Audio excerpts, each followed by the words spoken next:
नमस्कार साथियों, मैं मिथुन कुमार आप लोगों को अपने YouTube चैनल एडू नेचर पर स्वागत करता हूं। आज हम रीजनिंग पढ़ाएंगे आप लोगों को। रीजनिंग का सबसे पहला चैप्टर होता है कोडिंग डिकोडिंग, और कोडिंग डिकोडिंग बहुत अच्छे तरह से पढ़ाऊंगा।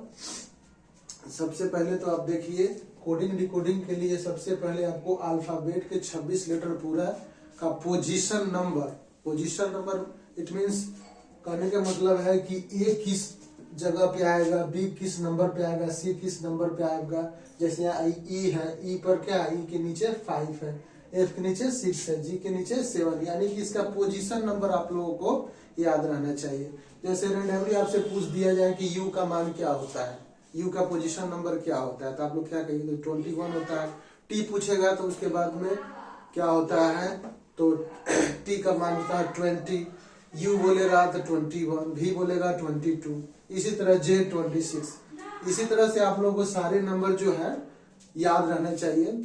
कोडिंग डिकोडिंग में सबसे पहले क्या होता है कि आपका पोजीशन नंबर अच्छे तरीके से याद हो, तभी जाके आप डिकोड कर पाएंगे।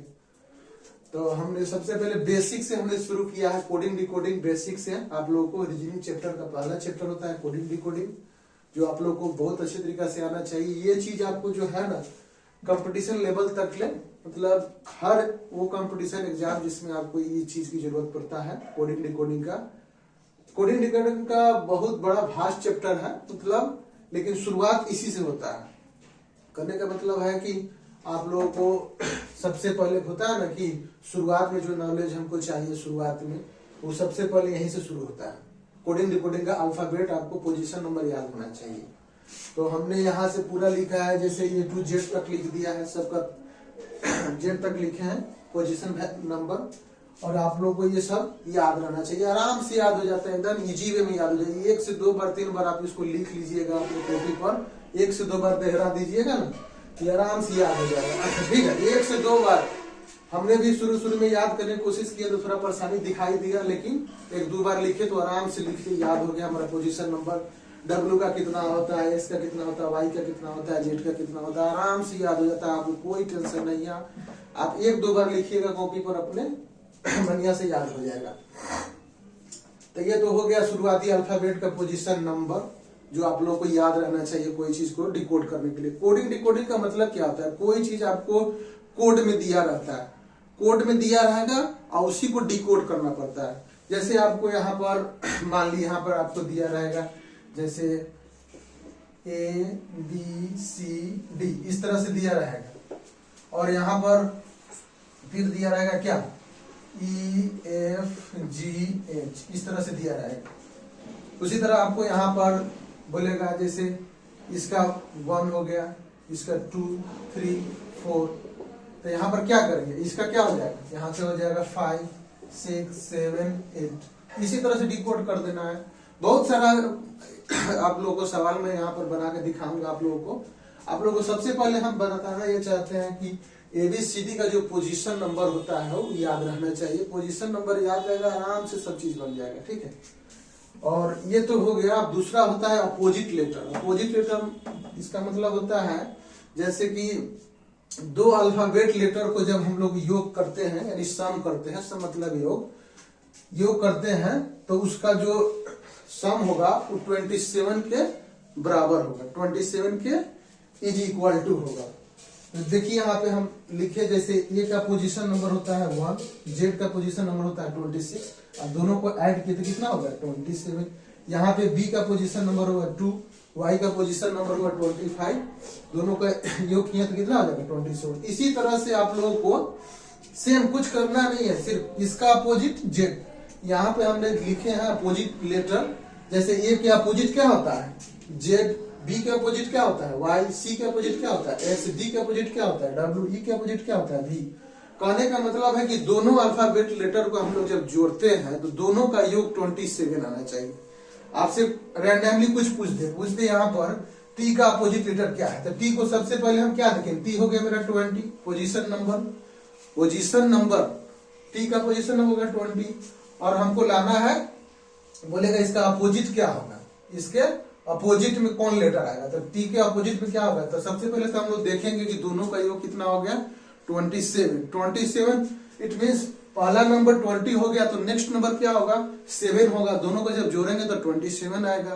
तो 7 पर क्यों नंबर आएगा उसको पहले हम लोग देखें। तो यहाँ पर देखिए, यहाँ पर देखिए A1 पे है, B2 पे, C3 पर, D4 पर, E5, F6 और G7। इसका मतलब क्या होगा कि हम T के अपोजिट में कौन हो जाएगा, T के अपोजिट में G हो जाएगा। G का पोजीशन नंबर क्या होता है 7। इसका मतलब क्या होगा 20 प्लस 7 हो जाएगा ना 27। दोनों को जोड़ने पर क्या हो जाएगा 27 आना चाहिए। यही मेरा अपोजिट नंबर होता है। कहने का मतलब है कि कोई भी दो अल्फाबेट लेटर को जब हम जोड़ते हैं तो उसका योग जो है सम हो 27 आना चाहिए। उसी तरह देखिए सारे नंबर को हम यहाँ पर अरेंज कर दिए हैं। जैसे G के अपोजिट T होता है, S के अपोजिट S होता है, I के अपोजिट R होता है, J के अपोजिट Q होता है, K के अपोजिट P होता है, L के अपोजिट O होता है, M के अपोजिट N होता है। तो इस सारे अक्षर को आप लोग याद कीजिएगा, आराम से हो जाएगा। इजी वे में एक दो बार लिखिएगा कॉपी पर, थोड़ा सा ध्यान दीजिएगा, आराम से आपको इजी वे में याद हो जाएगा। कोडिंग डिकोडिंग कोई हार्ड चैप्टर होता नहीं है। शुरुआत में करने के लिए थोड़ा हार्ड लगता है, लेकिन जब इसको बनाने लग जाइए ना आराम से बन जाएगा। बेसिक से हमने इसको बनाने का आपको बताने की कोशिश किया है। शुरुआत में ये दो चीज आपको याद रहेगा, बाकी जो भी समस्याएं होंगी वो धीरे धीरे सॉल्व होते जाएंगे। रीजनिंग का पहला चैप्टर कोडिंग डिकोडिंग आप लोगों को हम पढ़ा रहे हैं। जिसमें बताया है पोजीशन नंबर किसको कहा जाता है, अपोजिट लेटर किसको कहा जाता है। अपोजिट लेटर में पोजीशन नंबर तो सबका आपको याद हो गया। इसका ऐसे भी 26 लेटर होते हैं अंग्रेजी में। तो 1 से लेके A से लेके Z तक अल्फाबेट हो गया, और 1 से लेके 26 तक उसका पोजीशन नंबर हो गया। और अपोजिट लेटर में क्या होगा कि दो लेटर का यानी दो अल्फाबेट लेटर का सम जो है 27 होगा। उसी को हम लोग अपोजिट लेटर कहते हैं। यहाँ पर देख लीजिए, आप लोग के सामने लिखे यही है। शुरुआत में आपको याद करना पड़ता है, कोई ज्यादा भाग है नहीं। आप लोग 1-2 बार कॉपी पर लिखिएगा, आराम से याद हो जाएगा। तो चलिए आप लोगों को नेक्स्ट क्लास में इसका समस्याओं को हम लोग समाधान करेंगे।